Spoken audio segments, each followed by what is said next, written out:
Segunda de Corintios capítulo 3 versículo 3.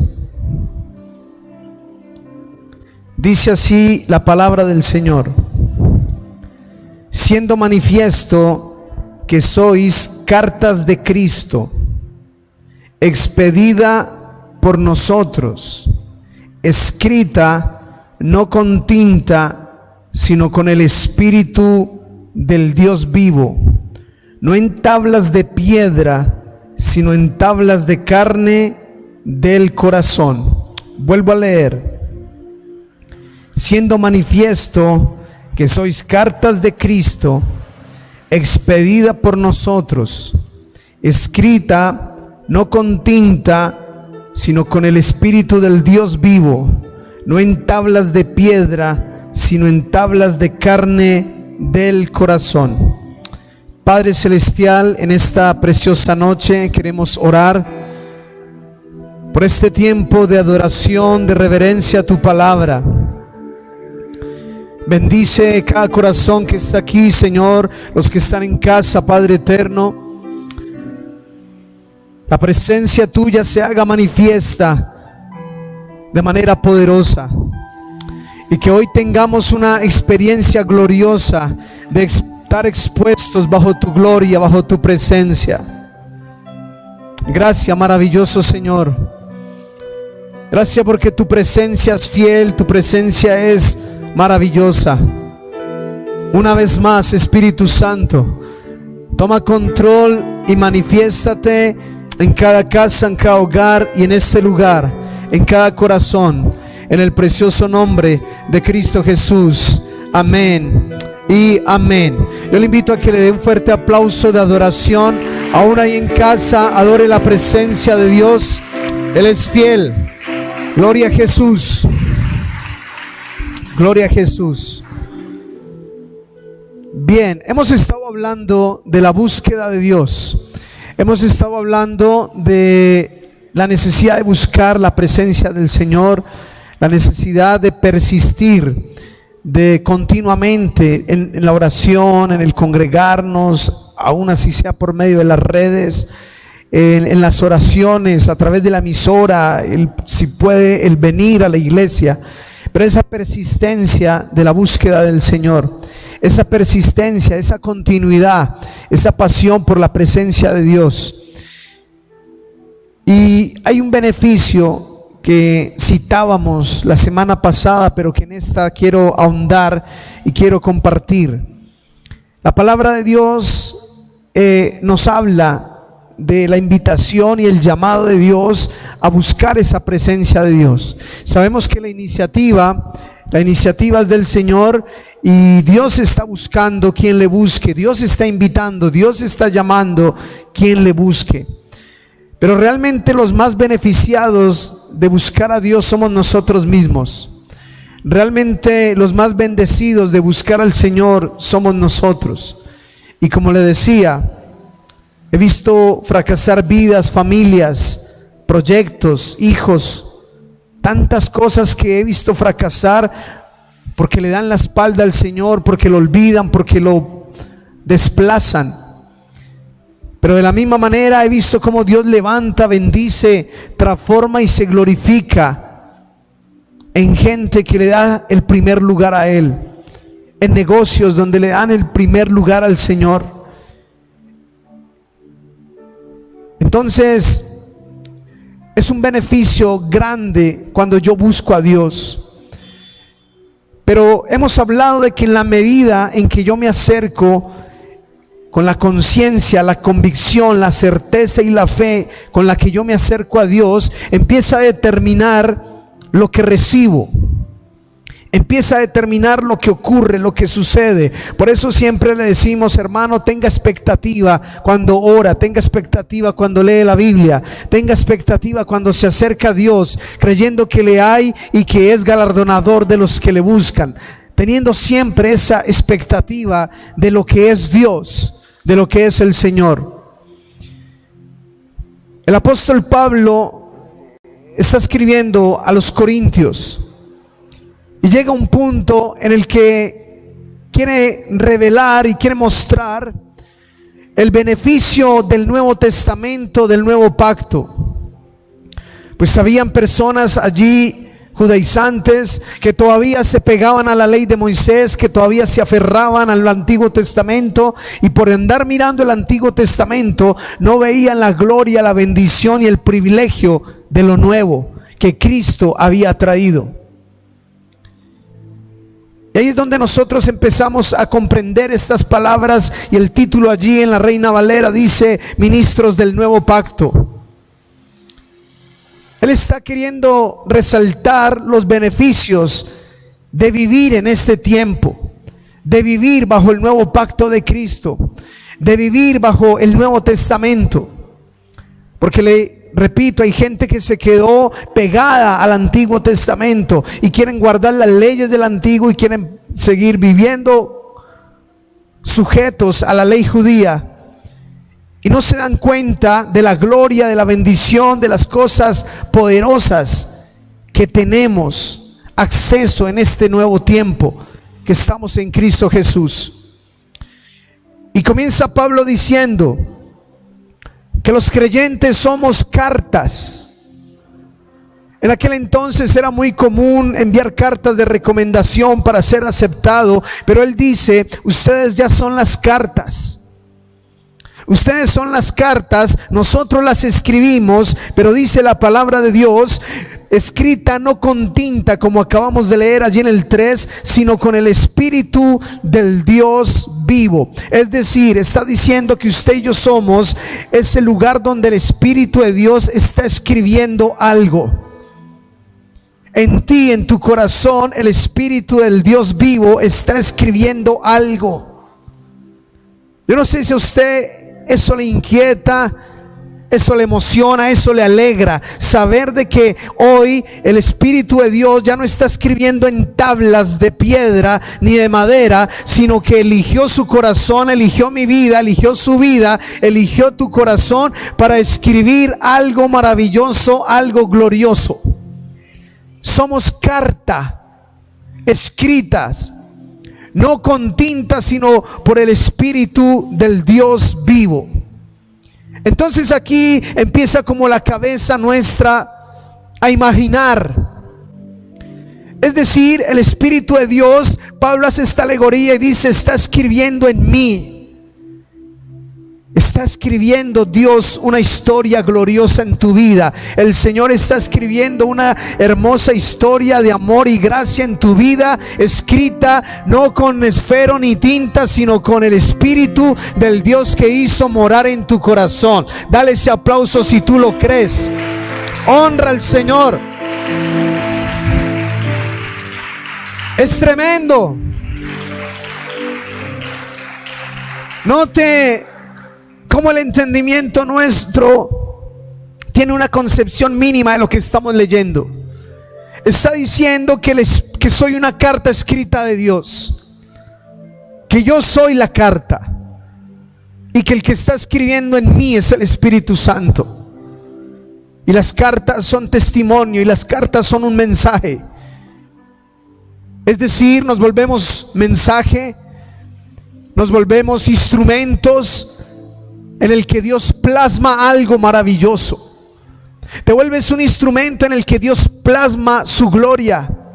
Te vuelves un instrumento en el que Dios escribe algo. ¿Y qué es lo que Dios está escribiendo? ¿Y qué es lo que el Señor quiere dejar ahí en tu corazón, en tu vida?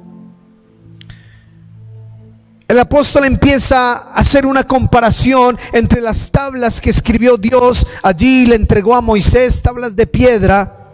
Y empieza a comparar que si eso fue glorioso, que si eso fue maravilloso. Y dice la Biblia que Moisés bajó del monte y su rostro resplandecía por la misma gloria de Dios. Entonces Pablo está resaltando y trayendo a memoria ese momento en el que el rostro de Moisés está resplandeciente por la gloria. Y dice: esa es una experiencia gloriosa. Pero acompáñeme lo que dice el versículo 8. El mismo capítulo 3, versículo 8 dice: después de que está hablando de Moisés y de las tablas del Sinaí, en el 8 dice: ¿cómo no será más bien con gloria el ministerio del Espíritu? Porque si el ministerio de condenación fue con gloria, mucho más abundará en gloria el ministerio de la justificación.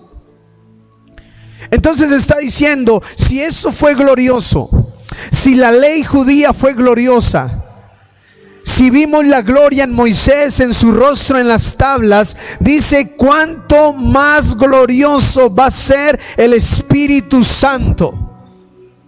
Cuánto más glorioso va a ser la presencia del Espíritu Santo en tu corazón, en mi corazón.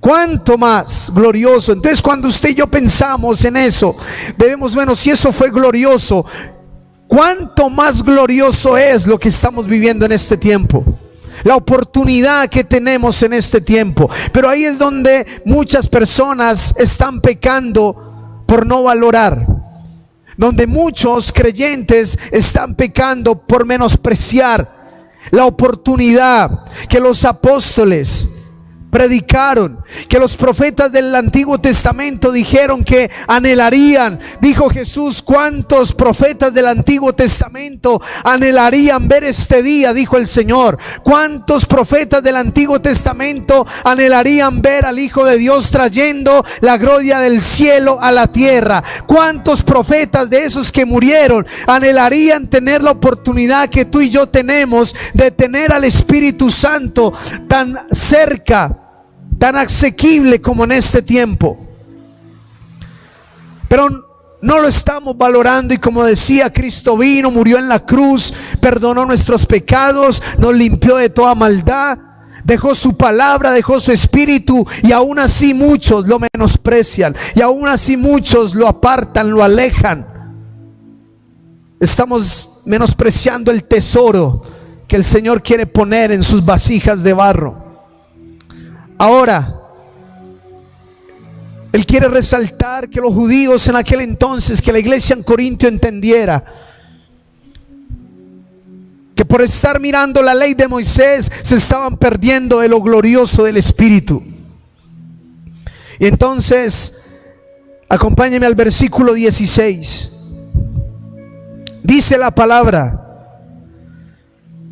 que cuando esos judíos se conviertan al Señor, el velo se quitará, porque el Señor es el Espíritu, y donde está el Espíritu del Señor, allí hay libertad. Por tanto, nosotros todos, mirando a cara descubierta como en un espejo la gloria del Señor, somos transformados de gloria en gloria en la misma imagen como por el Espíritu del Señor. Amén. Yo creo que Pablo se escaseó en palabras. ¿Cómo transmito? ¿Cómo le hago entender a la iglesia? ¿Cómo le hago entender al hermano? ¿Cómo le hago entender a esta persona de que ahora el Espíritu Santo que no vemos es el Señor? Que el mismo Espíritu Santo es el Señor, y donde está el Espíritu del Señor, ahí hay libertad, ahí hay bendición, ahí hay gloria, ahí hay oportunidad de restauración, de sanidad, de bendición, en el nombre poderoso de Cristo Jesús. Amén. Alabe el nombre del Rey de Reyes y Señor de Señores.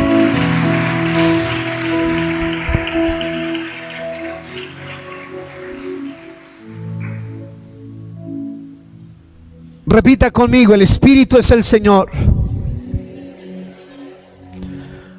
Por eso cuando estamos sin Cristo, sin conocimiento de la palabra, y usted escuchaba a alguien decir, vamos a orar porque el Señor está aquí, ¿qué era lo primero que usted pensaba? Están locos, no veo a nadie. Y era como locura. Pero como una vez mi esposa le decía a alguien, hay gente que es más creyente para los demonios que para el Espíritu de Dios. Yo no sé si usted tiene esos amigos, esas personas, esos que ustedes están por ahí y escuchan ruido, y usted le llega a decir a la persona, es un fantasma, es un muerto. Y esa persona empieza, uy, sí. y se asusta.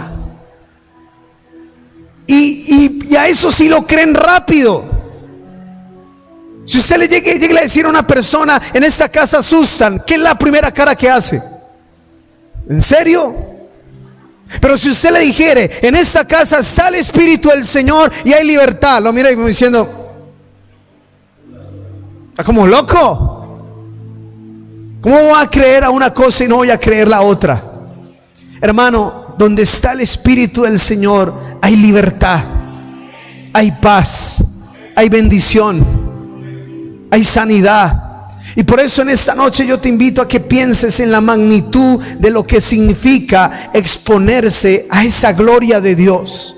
Cuando tú te acercas a orar, cuando tú te acercas a leer la Biblia, cuando tú te acercas a estar con Cristo, cuando tú te acercas al Dios de los cielos, debes entender de que te estás acercando al Dios de gloria, Dios de poder, al Señor de los cielos, al Todopoderoso. Es el que tú te estás buscando y esa gloria empieza a tocar tu vida. Y dice el apóstol allí: nosotros todos mirando a cara descubierta como en un espejo la gloria del Señor. Él está diciendo, la fe te permite ver la gloria del Señor en el Espíritu Santo. Ahí está la gloria de Cristo, ahí está la gloria del Señor. Y dice, y somos transformados de gloria en gloria en la misma imagen como por el Espíritu del Señor. Hermano, entre más buscamos a Dios, más lo reflejamos. Vuelvo y le digo, entre más buscamos al Señor, entre más buscamos a Dios, entre más buscamos su presencia, más de Él reflejas.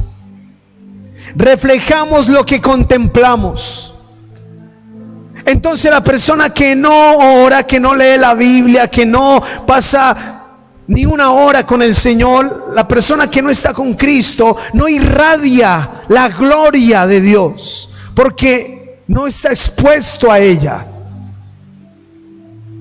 Pero cuando tú vienes a orar, cuando vienes a la iglesia, cuando le cantas, cuando lees la Biblia, cuando entras en tu lugar cerrado, cierras la puerta, te inclinas, te postras, te expones a esa gloria de Dios, y entre más permanezcas ahí, más gloriosa va a ser tu experiencia con el Señor. Y cuando te levantes de ahí y salga, tu vida, todo tu ser va a reflejar que estuviste con Jesús.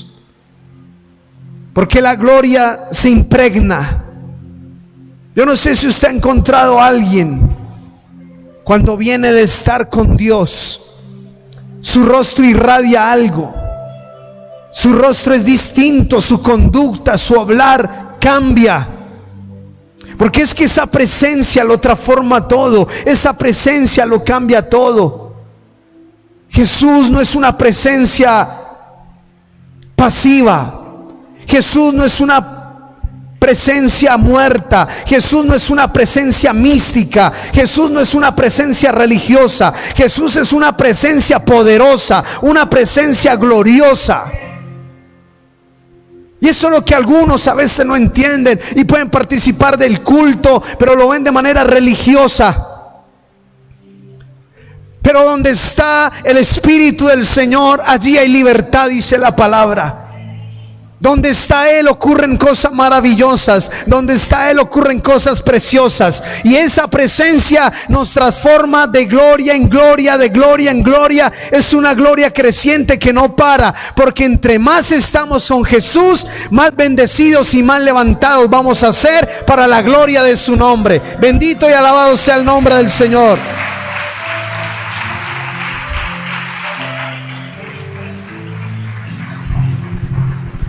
Es un espejo. La gloria de Dios es un espejo, y más miras a Cristo en tu vida. Dice, somos transformados a su imagen. El Espíritu de Dios empieza a poner en ti a Cristo. Y entre más estás con Él, más te pareces a Él. En el libro de los Hechos dice que por primera vez en la ciudad de Antioquía llamaron a los discípulos cristianos. Pero la palabra griega significa Cristos pequeños.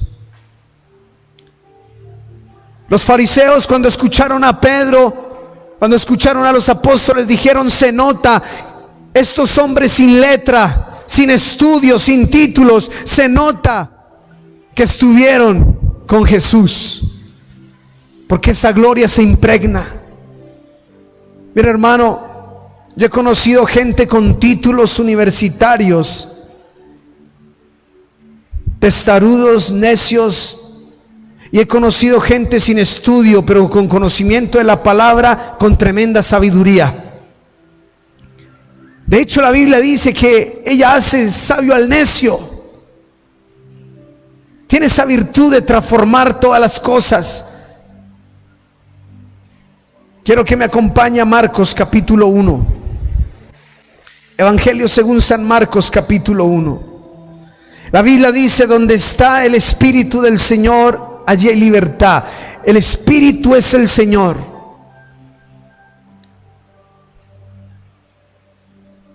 Expuestos ante su gloria. Cuando tú y yo nos exponemos a la gloria de Dios, nada es igual. Cuando una vida se expone a la gloria de Dios, no es la misma. Cuando una familia se expone a la gloria de Dios, no es lo mismo. Cualquier circunstancia ante Dios no puede seguir siendo lo mismo, porque es Dios el que está allí. Marcos capítulo 1. Quiero leer un día de Jesús. Quiero leer qué es un día con el Señor. Y usted y yo vamos a discernir en este pasaje qué es estar expuestos bajo la gloria de Cristo, qué es estar expuestos a la presencia del Señor, qué significa exponerse ante Dios. Marcos capítulo 1, versículo 21. Escuche bien. Comenzó un día, y dice la Escritura, y entraron en Capernaum, y los días de reposo, entrando en la sinagoga, enseñaba, y se admiraban de su doctrina, porque les enseñaba como quien tiene autoridad y no como los escribas. Pero había en la sinagoga de ellos un hombre con espíritu inmundo, que dio voces diciendo: ¿qué tienes con nosotros, Jesús Nazareno? ¿Has venido para destruirnos? Sé quién eres, el Santo de Dios. Pero Jesús reprendió diciendo: cállate y sal de él. Y el espíritu inmundo, sacudiéndole con violencia y clamando a gran voz, salió de él. Y todos se asombraron, de tal manera que discutían entre sí diciendo: ¿qué es esto? ¿Qué doctrina es esta? ¿Qué nueva doctrina es esta? Que con autoridad manda aún a los espíritus inmundos y le obedecen. Y muy pronto se difundió su fama por toda la provincia alrededor de Galilea. Una sinagoga era una iglesia en casa, era un culto en casa, un grupo familiar, una célula judía que nacieron en los tiempos de la deportación y del cautiverio judío. Como habían destruido el templo, nacieron las sinagogas, casas donde se reunían, lugares, puntos donde habían mínimo 10 judíos. Pero cuando vino Jesús, habían más de 600 sinagogas en toda Jerusalén. ¿Qué se hacía en una sinagoga? Se leía la palabra, se cantaba un salmo, la gente, el líder de la sinagoga enseñaba la palabra. Era como un culto, como lo que nosotros hacemos. Eso era una sinagoga. Pero ¿sabe qué me impresiona y qué me aterra? Que Jesús, escúcheme bien, Jesús visitó muchas sinagogas. Y en esas sinagogas había gente con demonios,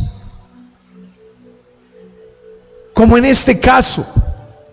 Dice que Jesús entró a una sinagoga y enseñaba. Y dice que estaba enseñando y se admiraban de su doctrina, porque enseñaba con autoridad. Pero había uno en la sinagoga de ellos, un hombre con espíritu inmundo, que dio voces. Y sabe, en Lucas dice que Jesús entró a una sinagoga y había una mujer encorvada hacía 18 años por el diablo. Entonces, ¿usted cómo se imagina que en una sinagoga hayan endemoniados, haya gente oprimida por el diablo, donde le están cantando a Dios, donde están leyendo la ley de Dios, donde están invocando a Dios? ¿Por qué habrían haber endemoniados? ¿Por qué habrían de haber gente oprimida por el diablo? ¿Por qué habría gente azotada por el infierno? Pero cuando llegó el Señor, el Rey de Reyes, el Dios Todopoderoso a ese lugar, en esa sinagoga, los demonios no soportan la presencia de Dios, quedan expuestos, se manifiestan y salen por el poder y la autoridad de la presencia del Dios Todopoderoso. Amén. ¿Cómo esa gloria expone a los demonios? Y ahí estaba el tipo.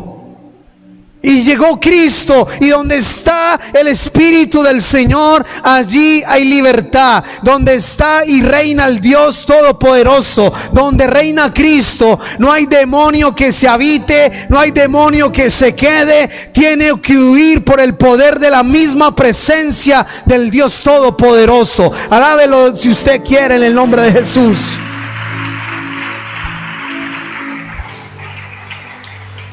Por eso le decía la semana pasada, busca primeramente el reino, porque cuando viene el Rey a tu vida, cuando viene el Rey a tu familia, no hay demonio que aguante estar en una casa donde se adora a Dios. No hay demonio que se aguante estar en un lugar donde se bendice a Dios. No hay demonio que resista la gloria y la presencia del Señor Dios Todopoderoso.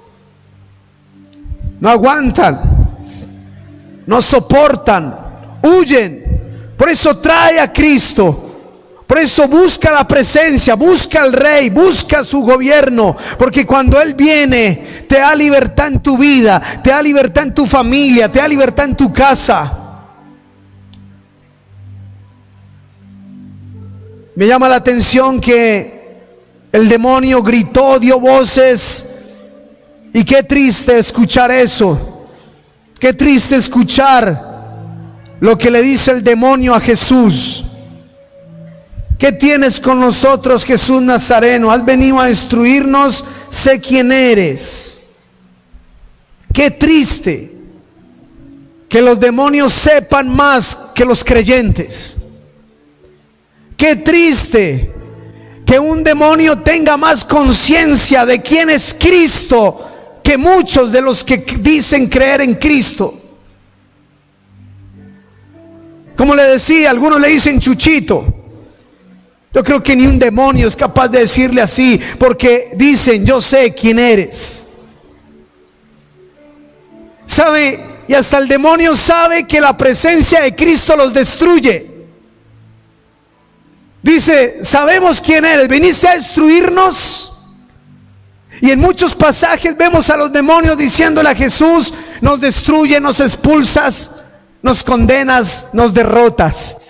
Porque el demonio sabe quién es Jesucristo, el Rey de Gloria, el Santo de Dios, el Todopoderoso. ¿Saben? Pero qué triste que usted y yo a veces se nos olvida. Se nos olvida quién es Él. Y los demonios sí sabían quién era. Jesús los callaba y lo echó fuera. Y la gente admiraba. La gente admiraba lo que sucedía. Decía, ¿quién es este que le da órdenes a los demonios y le obedecen? Pero déjeme leerle lo que dice el 29. Escúcheme bien. Al salir de la sinagoga, vinieron a la casa de Simón y Andrés con Jacobo y Juan. Y la suegra de Simón estaba acostada con fiebre. Enseguida le hablaron de ella. Entonces él se acercó y la tomó de la mano y la levantó, e inmediatamente le dejó la fiebre y ella le servía. Presencia gloriosa de Jesús, presencia maravillosa del Señor, que toca a un enfermo y la enfermedad deja ese cuerpo porque he sido tocado por el Cristo de la gloria. Los demonios huyen y las enfermedades dejan los cuerpos, porque el Cristo de la gloria está ahí presente. Por eso le digo, hermano, expongámonos ante su presencia, porque cuando tú y yo nos exponemos ante Él, cosas maravillosas pueden ocurrir, cosas gloriosas pueden suceder. Escuche bien. Dice, salieron de la sinagoga, fueron a una casa a un enfermo y la tocó y la fiebre la dejó. Yo a veces pienso y me quedo imaginando la experiencia de los discípulos con Jesús. A todo lado donde iban algo pasaba. Si usted mira el registro bíblico, Jesús fue a las bodas de Canaán, se acabó el vino, salió más vino. Fue a la casa de Pedro, la suegra estaba enferma, la sanó. Iba en el camino, se encontraba a alguien, lo sanaba. No tenían para pagar impuestos y decía, vaya, el primer pez, ahí está la plata. Todo con Él es sobrenatural, todo con Él es extraordinario, todo con Él es maravilloso, es sobrenatural. Y a ese Cristo es que debemos volver a clamar, creer y anhelar, porque Él es el mismo de ayer, de hoy y por los siglos de los siglos, dice la palabra del Señor. Él no ha cambiado, Él es el mismo. Entonces, ¿por qué la vida de un cristiano va a ser aburrida, ordinaria, sin nada especial, sin nada maravilloso, sin gracia? Entonces es porque no estás dándole el lugar al que es. Porque cuando te expones a la presencia del Cristo de la Biblia, nada es igual. Algo maravilloso ocurre, algo poderoso sucede, porque donde está el Espíritu del Señor, allí hay libertad, dice la palabra de Dios. Algo debe suceder. Y mira lo que dice, versículo 32. Cuando llegó la noche, luego que el sol se puso, le trajeron todos los que tenían enfermedades y a los endemoniados, y a toda la ciudad se agolpó, y toda la ciudad se agolpó a la puerta, y sanó a muchos que estaban enfermos de diversas enfermedades, y echó fuera muchos demonios, y no dejaba hablar a los demonios porque le conocían. Ese es un día con Jesús. Comenzó en una sinagoga, fue a una casa, y aún a la casa le llegaron enfermos y endemoniados, y todo el que se exponía ante la presencia del Señor era sano, era libre, era bendecido, era restaurado. Yo te invito en esta noche a que te expongas ante la presencia de Cristo, a que te expongas ante la presencia del Señor. Todo lo que esté torcido en la presencia del Señor se endereza. Toda cadena, todo yugo en la presencia del Señor se pudre, y aún toda enfermedad se desvanece ante su gloria. Pero deja que tu corazón se exponga ante la presencia de Dios. Yo te invito a que te coloques de pie en esta noche, y aún los que están en casa, yo te invito a que le digas: Señor, yo quiero exponer mi vida al Cristo de la Biblia, al Cristo vivo, al Cristo poderoso. Yo veo que el que estaba con algo inmundo, el que traía opresión, el que traía algo encima, el Señor se lo quitaba, el Señor lo liberaba. Yo veo que el que estaba enfermo era sano con solo tocar a Cristo. Yo veo que el que estaba necesitado encontraba respuesta.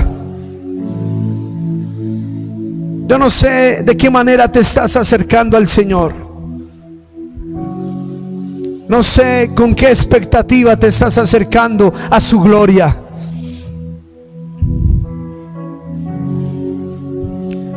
No sé si el apóstol te tenga que decir: tú eres una carta escrita por el Espíritu Santo. El Espíritu está escribiendo en ti una historia de gloria. El Espíritu está escribiendo en ti algo maravilloso y glorioso. Pero presenta tu corazón ante la presencia de Dios.